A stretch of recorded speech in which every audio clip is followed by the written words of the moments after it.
Hey everybody, welcome back to a little bit more talking with NuclearGoth.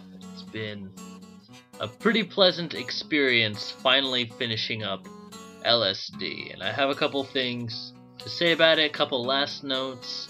First off, man, I really just want to say thanks so much for watching and for sticking through the whole playthrough, because it was a heck of a ride, and I know that some episodes got really long, and some of you guys really like the long episodes because it's like, alright, more NuclearGoth, and I'm not too crazy about them, because if I film more than one thing, and I usually film more than one thing in a night, say I film LSD and then I film Dead Space right afterwards, and Dead Space is probably about 20 minutes.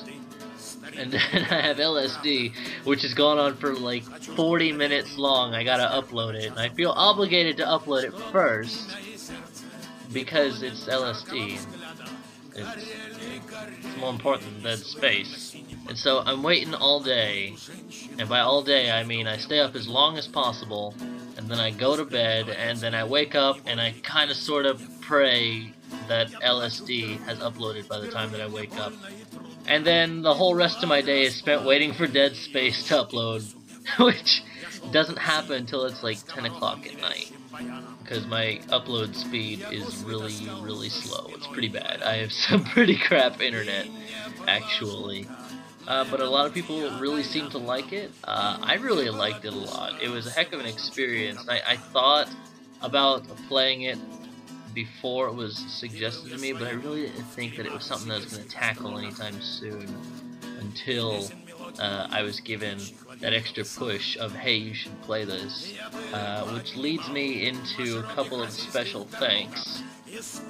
First off, special thanks towards Bormac for recommending that I do play LSD, and that was a very good idea, and thanks so much for the suggestion there. I really enjoyed that.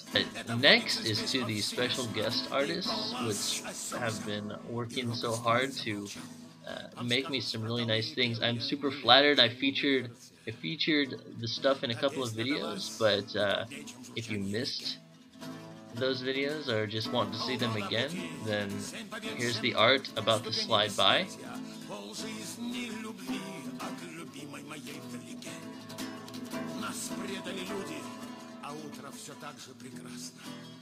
Next thanks goes to all the help in the comments. I've gotten some great suggestions and things to try and experiment with in LSD. It's super fun that you guys could sort of help me out, and it was like we're playing together a little, and it kind of makes me want to maybe do some live streaming of some games later on, but that might be down the road a bit. I just think that'd be really fun to get into, so that way we could be like, we'll really play games together, and then I can upload that as well.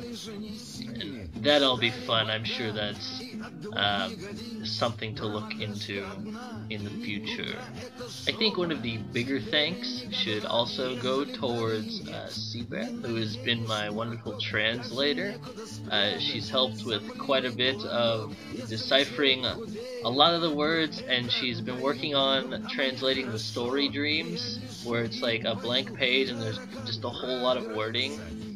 And she had said that she'd watched some other Let's Plays where there was someone giving a translation, but the translation was way off, and she's been studying Japanese for a notable amount of time now, so she knows what she's doing when she gets the translations back to me. So it's nice to have an actual accurate translation on the Let's Play. I think that really ups the quality of everything there. So thanks a whole lot for that. And now I kind of want to talk about the game a little bit. I mean, when I started, I had said that it is one of the most brilliant games that I've ever seen, and after actually playing it for as long as I have, I would stand by that statement. the art direction, the execution, what you do, the things that you see is all so mind-blowingly brilliant. I don't even understand how they would even start to make something like this, especially for the time that this game had came out. I had mentioned that the developers really knew what the PlayStation's hardware capabilities were, and they took full advantage of that. I also said that if there was like Dream Emulator was to come out on PlayStation 3 like an actual HD game, I don't think it'd look any different, because the way that it looks now gives it that real creepy edge. I mean, if the prince and princess actually looked like real people, spinning around, maybe actually doing a real, goodness gracious, doing a real dance instead of being their still selves without a face, you know, just really blank and everything. I don't know. I don't think it would have had that as big of an impact as it does, being just made of polygons, or, you know, obviously looking like polygons, instead of having the illusion of looking like something much more realistic. Which makes me continue on my argument that if this was made on a next-gen system, they look the same. They would want the art style to look just like this, because this doesn't look like a bad game. It looks more like an independent production. And that's brilliant, that this can hold up. This game from probably early 1990s holds up to 2012 standards. That blows my mind. And that's just on the visual aspect. Then comes the actual depth of the game. Maybe this game has a deepness that I really can't tell if it's super deep or super shallow, in that you can run around and touch everything and just kind of analyze the dream on your own. Maybe that's where the depth comes from, is that it really forces you to think, or at least makes you sort of think, what is going on. For example, after figuring out that the writing dreams show that you have a real static show that you have a real static mindset about things, that you see the world for the way that it is. That's interesting, and that when you go there and you see that over and over and over again, you start to think, man, I don't know what's going on in my life, but whatever it is, I'm just not enjoying myself. Everything is super, it's what it is. That's it. The world is what it is. I can see the world for what it is. And then when things start to go normal again, you're opening up your mind to the possibilities of other thoughts. Maybe something's looking up, or maybe something has happened in real life. You can really make up a story behind what is going on. That's I feel like I've overused the word, but brilliant. I'm sure there's a whole lot of symbolism that has gone over my head in the game. Like Kyoto, I'd gone over a little bit on how Kyoto might have been a metaphor for tradition, and the way that there's so many odd things that happen in Kyoto. It makes it just contradict tradition so much, and I don't know if there was a message there, but it's a nice thing to note. Same thing about Happy Town, is it's kind of a place to escape, and going a bit deeper into Happy Town, is that when anything really seemed to happen to Happy Town, almost everything was gone. Almost everything disappeared. All the penguins were gone, and the birds were gone. The whale was gone, and most notably the prince and princess were gone, or king and queen were gone. I've forgotten what I've been calling them this whole time. Well, let's go with king and queen. And I think that the Happy Town is really the main character's sort of getaway place for whatever problems they may be having in life. And everything is just trying to, it's really hard to stay at that escape place because so many things can go wrong. Just the slightest change of mindset can take you away from your own mental paradise. Especially when you're being chased around by a shadowy figure who just seems to live in your paradise as well. I started to think that maybe the Gray Man is an acquaintance of the main character in real life. Someone that is just, they don't really like being around and they just invade their dreams. They can't get away from them. Maybe it's someone that they knew in their past, or maybe someone that is bothering them in real life, or thinks that they are a friend, but they're really just an annoying guy that hangs around all the time and follows them around.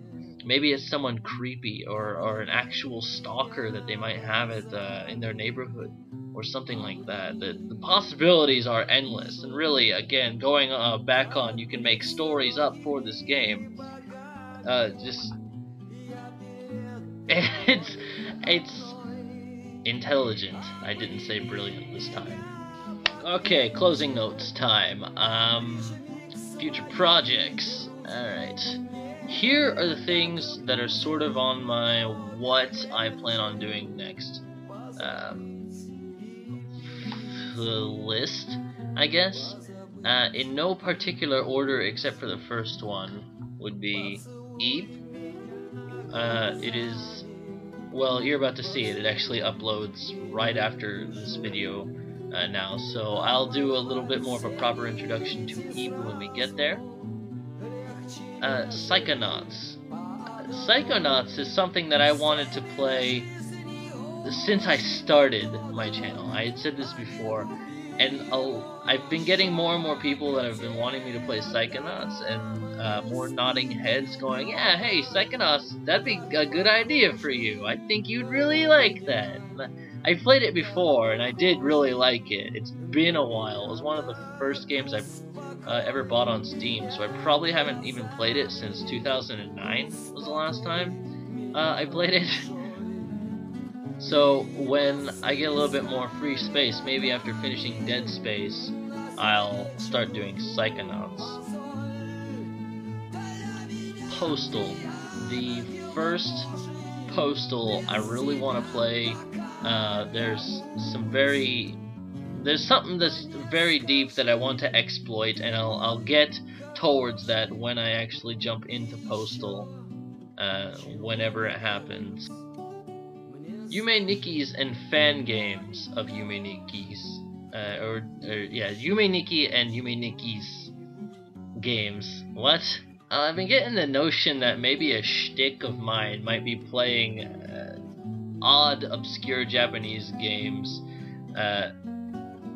that might have a horror theme to them, i.e. Eve, for example, is another one of them, which is, well, you'll get to see it very soon. Hopefully you won't be waiting hours upon hours for that, if you're watching this video as soon as it uploaded. And there's other things on my my list there, but they're for another time, and you know, I'm also open to requests, so if anyone else were to upvote anything that they would want me to play, get some, I don't know, get a lot of agreements on suggesting to play something, then that'll definitely move up the list very fast. I'll try and play suggestions before I play what's on my personal list, because I want to make you happy before I go and you know, just play something where you're like, oh, I gotta wait until he's done playing this before he plays what I want him to play. And I'd like you to want to stick around to see the games that you would want to see, as much as possible. The only thing that I would try and steer clear of are like really hardcore RPGs that'll take a long time, because I don't really care to spend hundreds of videos on one game. Like even LSD, I think I don't have that big of an attention span, and LSD was starting to run on my nerves, which is probably why I was stuck in the center for the longest time, because I had this really tight, closed attention span, and the game sees that somehow. I don't understand how. But anyway, this has gone on for too long. Really, thank you so much for sticking around, and welcome everybody who has joined us for LSD and Dead Space and Blakestone and Eve and everything else that's going to be played in the future. I hope you stick around for future Let's Plays, and it's going to be a lot of fun, and I just thank you so much for watching it. That really means the world to me. Right now, I don't think you have any idea. Okay, so coming up next is Eve, and then I guess I do have some Dead Space to upload as well, so that'll be on after Eve if there's time to. So until next time, до свидания. Боже, как мне снилось.